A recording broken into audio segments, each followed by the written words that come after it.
We're casual. Hey, TwoCowsGaming fans. Today we're talking Raid Shadow Legends, and we are going to be looking at High Khatun. She is a login champion. She is one of the early epics you get in the game. She's your 30-day login champion after you've had your account for 30 days. She's free to everybody who plays Raid Shadow Legends. And the name of the game with High Khatun is Speed. She's a support champion. She's from the Barbarians faction.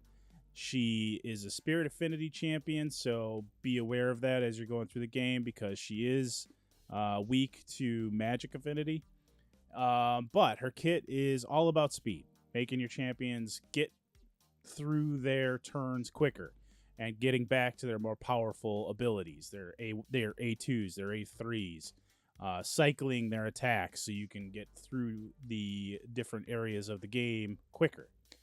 Her A1 also brings to the table a decreased speed. She has a 25% chance of placing a 30% decreased speed on one enemy for 2 turns.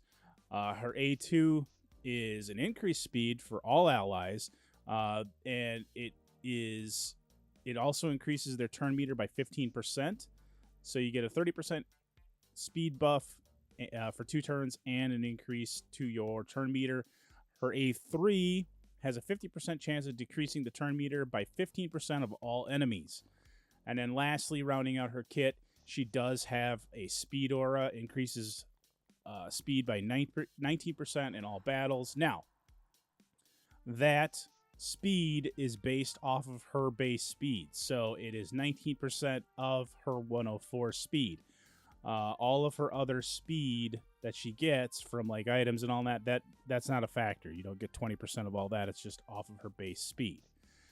So we're going to change gears here, and we're going to take a look at my High Khatun so you can see how I've got her built. The cool thing about it is that the gearing that I have is easily available or becomes available to you as you play the game. So switching over to my High Khatun. All right, so here's my High Khatun. I have her equipped in gear that is readily available, gear that you'll earn throughout the process of playing the game. I have her in 4-piece Relentless so that she can cycle her attacks a little bit quicker. Relentless gear is pretty cool because there's an 18% chance to get an extra turn, and consecutive chances reduced by 45%. So each time she goes, if it doesn't proc, it increases the chance that it's going to proc on your next use of an ability. I also have her in critical damage sets so that I have that bump for critical damage. Now, I did build her to critical rate of 100%. We're going to take a look at her total stats. Now, this is regardless of the area. This is her base stats. So 44,000 hit points, 3,500 attack because all of her abilities scale on attack. 2,600 defense, that's probably a little bit high. Her speed is 193.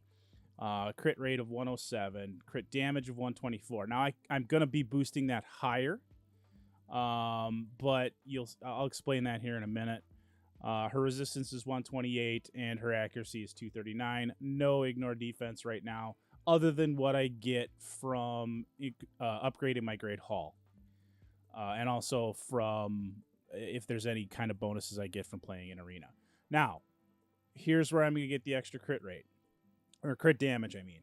It's going to be from the amulet. I have a crit damage amulet. Now, you'll notice this is a different set than everything else. This is pinpoint armor. Pinpoint gear is awesome because it is one of the 9-piece sets that you can get or farm from the event dungeon.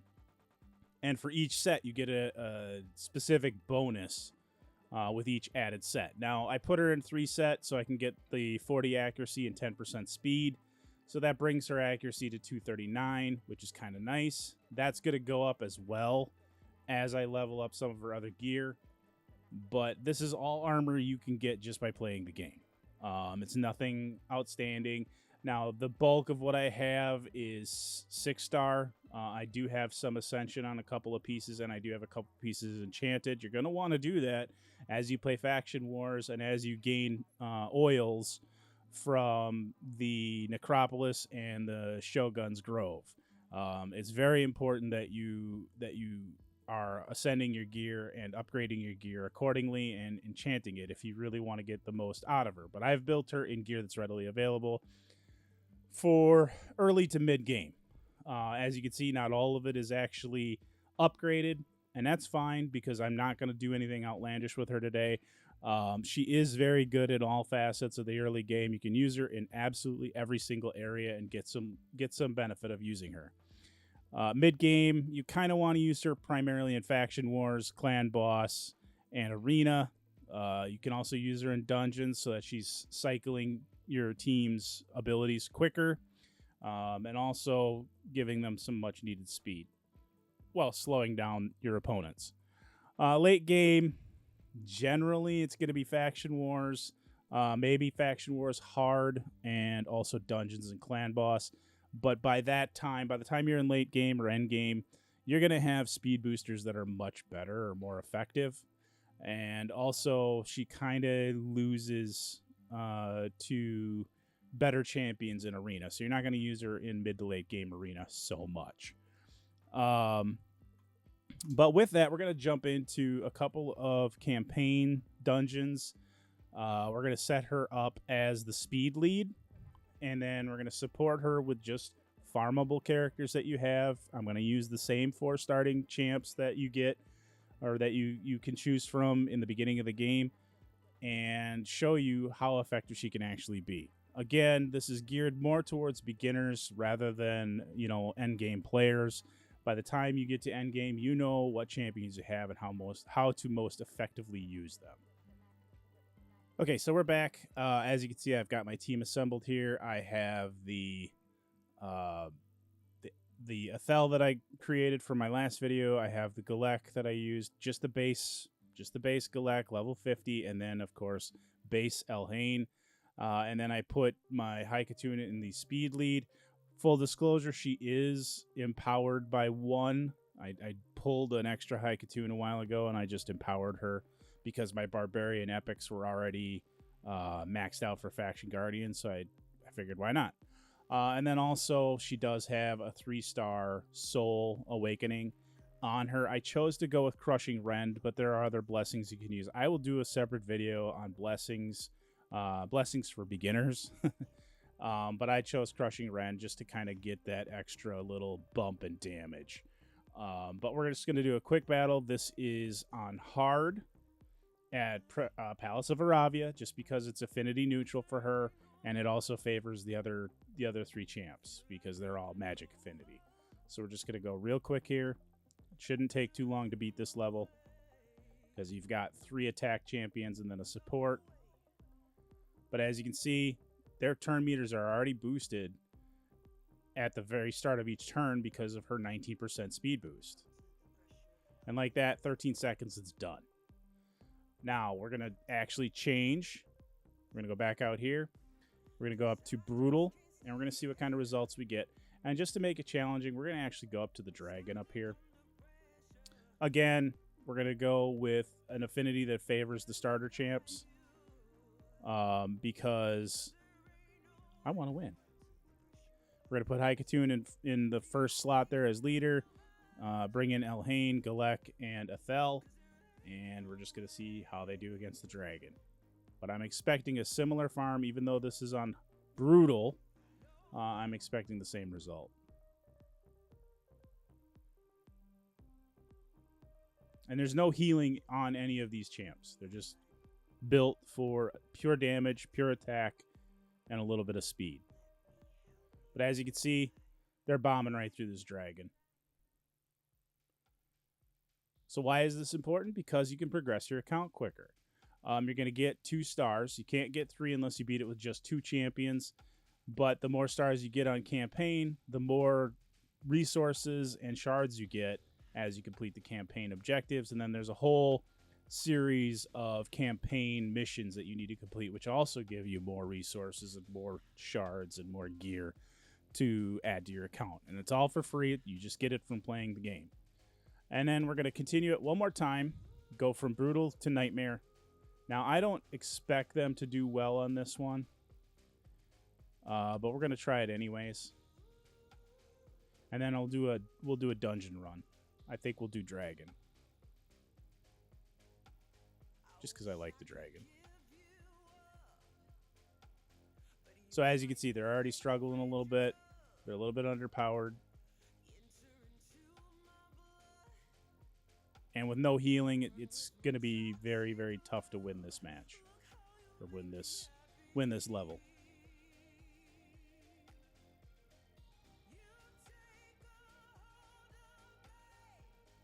But in this case, if I was going on Nightmare with just these 4 champions, I would gear him in lifesteal or regeneration, and then I would supplement with crit damage or bolster if you have it, or even immortal, which you get from the clan boss. So yeah, we couldn't finish that one, but it's not beyond their reach. You just have to change their gear a little bit so that you get a little bit of self-healing in there.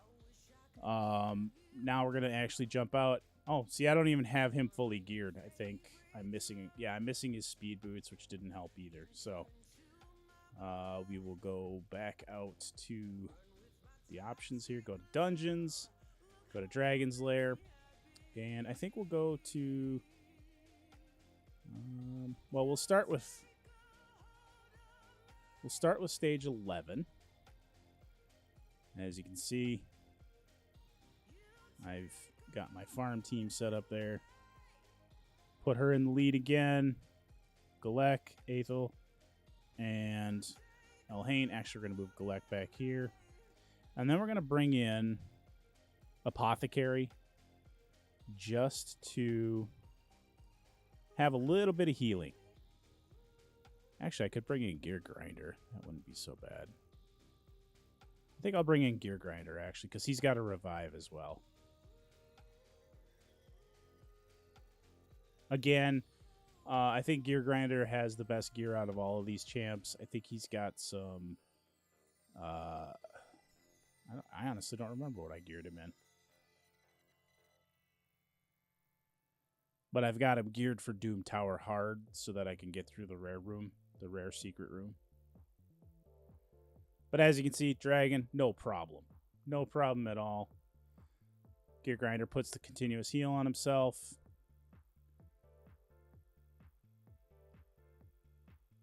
And High Khatun is just cruising, helping them cycle through their abilities even quicker.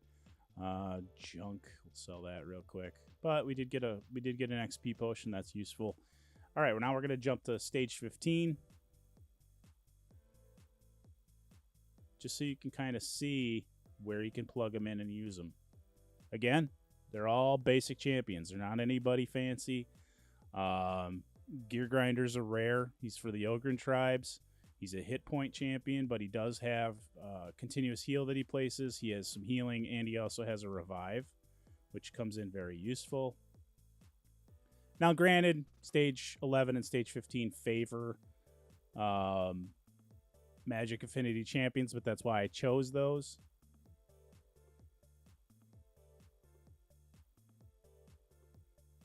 They're going to struggle a little bit here because of the Crimson Helm here. If she pops her ability, then she's going to have unkillable, or no damage, sorry, damage block. And that's going to be kind of a pain in the butt because I don't have a stripper with me, buff stripper. So yeah, we're going to get hung up here a little bit. But again, I don't anticipate it being anything really terrible. Gear Grinder does his Blood Blast or whatever it's called and heals everybody. Got the speed boost. I didn't see if that was Galek or if that was Khatun. I think it was Khatun. The problem is that they're so much faster than the Crimson Helm that it takes her forever to cycle that block damage. So it's really important to bring a debuffer in. But early game, you're not going to have access necessarily to a debuffer. So you're just kind of putting together the best team you can. This is a great example of a team you should have access to after 30 days. Something similar. You might even have a legendary you can plug in here. After my first 30 days, I actually pulled a Cardiel, which is an awesome champion. He brings multiple attack, all ally attack. He has some healing. He has a revive. It's pretty awesome. I got him, I think, pretty early when I was pulling shards on a special event, but he was one of my first legendaries. I think my very first legendary was actually Septimus, who is a Spirit Affinity champion. He's an attack champion, and he is fantastic. He's a single target nuker. But we'll do videos on those guys later. Right now, I just wanted to show you that it is possible to farm with just basic champions on level 15 of the dragon. I wouldn't take them much beyond this unless you don't have any other choice.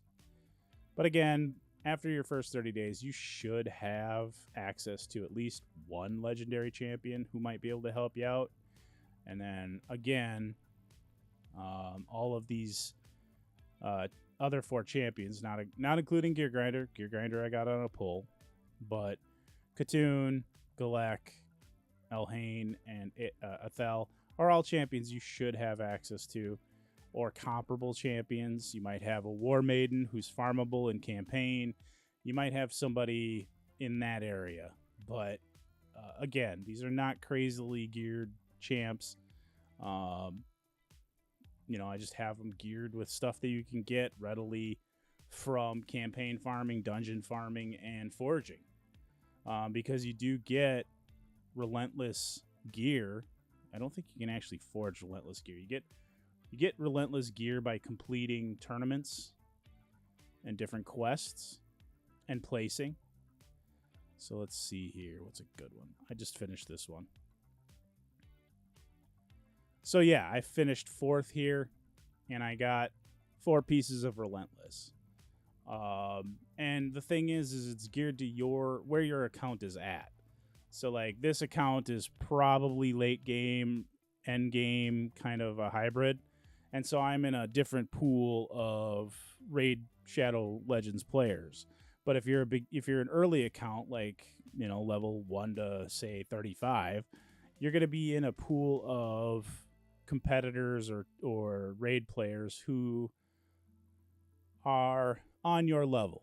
So you'll be able to finish those tournaments, those quests, and get that relentless gear depending on how much energy you choose to spend. If you're a pay-to-win champ or a pay-to-win player, you're going to have opportunities to buy energy. If you're free-to-play, you're going to have to kind of be creative on how you get energy, spending gems, completing different quests, because you do get energy by completing quests. Down here, you have your missions. There's the Arbiter missions. As you complete those, you get opportunities to get energy there. Same with Ramantu and Marius. You're going to get energy there. Challenges. I don't have them on this account, but there's usually like different challenges for like campaign. Get so many pieces of this gear and equip it. Get so many types of this gear and equip it. And completing those will buff your account with, or provide your account with resources, especially in the form of energy, silver, that kind of thing. Books to book up your champions. Oh, that reminds me, High Khatun. She is going to use 11 books to get all of her abilities buffed. 11 total books, which is kind of crazy, but it's well worth it because you get pretty good damage buff here. It increases her chances to buff and debuff. So instead of 25%, you're going to actually have 50%. You're going to decrease the cooldown here from 4 turns to 3 turns. And over here, you're going to decrease this from 4 turns to 3 turns as well, I think. No, 5 turns to 4 turns. But again, you're going to increase your chance to get a buff or a debuff, which goes up to 75% instead of 50%. So booking her is a good idea.